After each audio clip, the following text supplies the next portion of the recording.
There are so many strong opinions about how bad the internet has become, how it has weaponized mediocrity, normalized mis- and disinformation.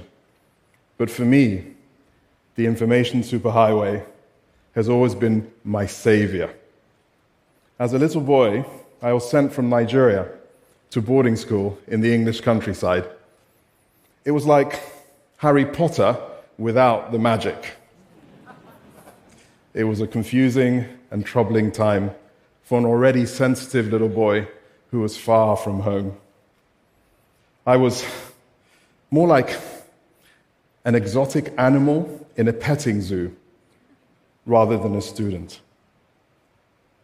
And to top it off, I'm dyslexic, and today what would be described as neurodiverse, which for me meant that the classroom was impossibly slow, and my brain was not capable of assimilating how they were teaching me.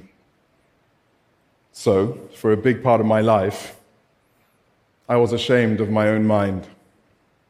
And if I'm being honest, I was ashamed of myself. Luckily, the internet had other ideas. Every time I consumed something online, my brain felt alive. It was an awakening of sorts. And luckily for me, I am the right age to have discovered the internet in that very, very moment.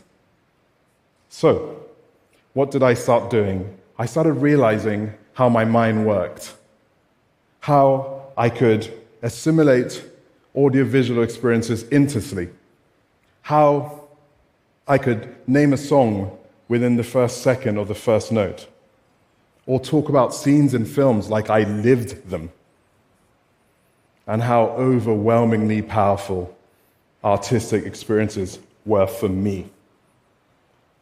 This became my savior, and I wanted to share it with my friends. So, pop ballads like More Than Words by Extreme, street poetry like Brenda's Baby by Tupac, films like The Last of the Mohicans, Love Jones, and of course, Cinema Paradiso. These experiences were way more than entertainment for me. I was being raised by these experiences, and I needed to share it with as many people as possible. So, my friends would come with their hard drives, and I would download and share pictures and poetry and film for them. For me, the internet had become an endless library of the extraordinary.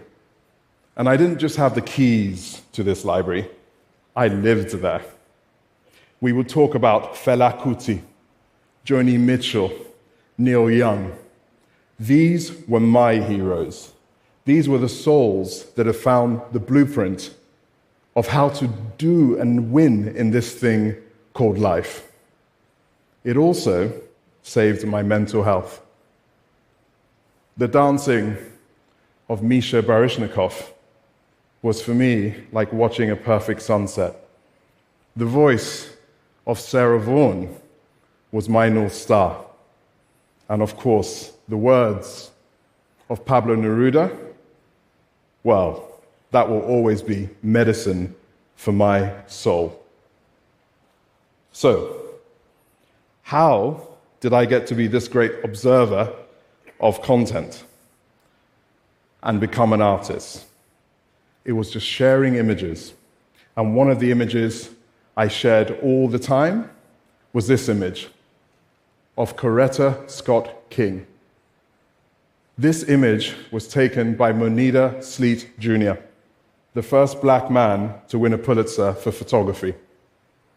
This image almost didn't happen because, unbelievably, no black media was invited to photograph the funeral of Dr. Martin Luther King. When Coretta Scott realized, she said, "No one's coming into this church if Moneta Sleet is not allowed." And thank the heavens that he was, because it was his lens that captured the grace and somehow, on an unimaginable day, the strength of Coretta Scott King on the funeral of her husband, with her baby girl, Bernice, in her lap. It was this image that taught me that photography can be way more than wedding pics and birthday snaps. It was this image that let me know that at its best, photography can let us know the work that we need to do.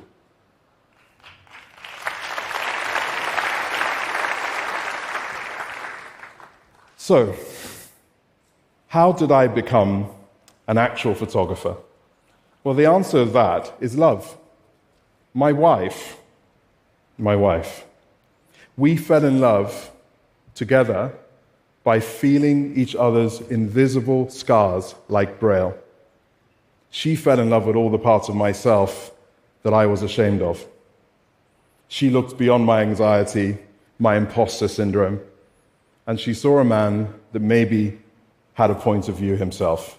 So she bought me a camera for my 40th birthday, just 5 years ago. So, I have a camera now. I don't know what to do with it. And once again, I go online and I teach myself about ISO and aperture on YouTube. I teach myself about editing with Adobe Lightroom on YouTube. And there's a great beauty for someone like me to be able to fail and fail in my little office online, watching free tutorials. This is a gift of the internet. Everything changed when my daughter was born. You see, the thing about not loving yourself is that when something truly great, something celestial, like a child, comes into your life, you tell yourself you don't deserve it. My daughter was premature, and I was terrified to be the custodian of something so beautifully precious. So I hid behind my camera. And as I kept taking pictures of this little soul, and as she got stronger, the camera and my daughter taught me how to receive love and taught me to accept the immense grace and privilege of being a father. This was the most important moment in my photographic journey. 2 years later, in 2020, George Floyd was killed. And all of us saw that because of the power of social media. And this time, we refused to look away. I looked to my wife and I said, I have run out of tears. And she said, look to your camera. And I took my camera to the streets of London, not knowing if I would photograph 5 people or 5,000. And I was able to observe one of the greatest civil rights movements in our lifetime.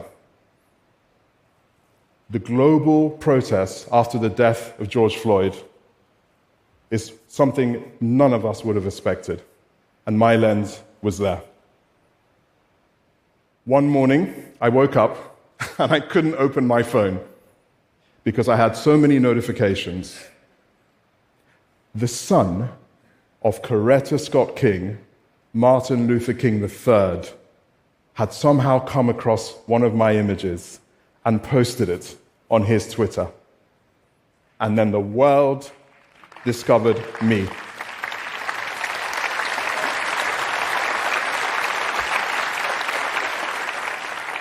Millions of people saw these images, and now, unbelievably, British Vogue came calling, and they commissioned a then unknown photographer to shoot the September issue of British Vogue 2020. And in doing so, I became the first black man to shoot any cover for British Vogue.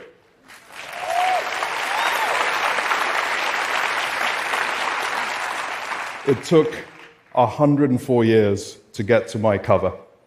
Since then, I've had this extraordinary career photographing amazing humans, amazing moments. But beyond all the glitz and all the glamour, it is really important for me to recognize the intentionality and the empathy of where my lens must look. The world is burning right now, and we cannot pass each other by like ships in the night. So, my lens has to look to where voices need to be lifted. I recently have become an ambassador for Save the Children. And I went to Somaliland to cover the famine, the hunger crisis that is in the Horn of Africa. These brave people are suffering because of climate change, of which something that they add very little to. Many of the children are born into a hellscape that is not of their making. 1.6 million children are on the verge of acute malnutrition. And I want my images to let you know that you cannot say you did not know. So I ask you to use whatever levers of power that you have at dinner parties, on your social media. Speak to those that can do something about it if you cannot yourself. I will finish by saying this. Do not be afraid to take the road less traveled. Wear your vulnerability with pride. It is what makes us human. This age of perceived perfection, it's over. Very few of us are okay, and that's okay. And to the parents and teachers that are looking after children with different minds, please let them know about the power and possibility of their minds, because they may have the answers that will allow all of us to look toward the horizon together. Thank you.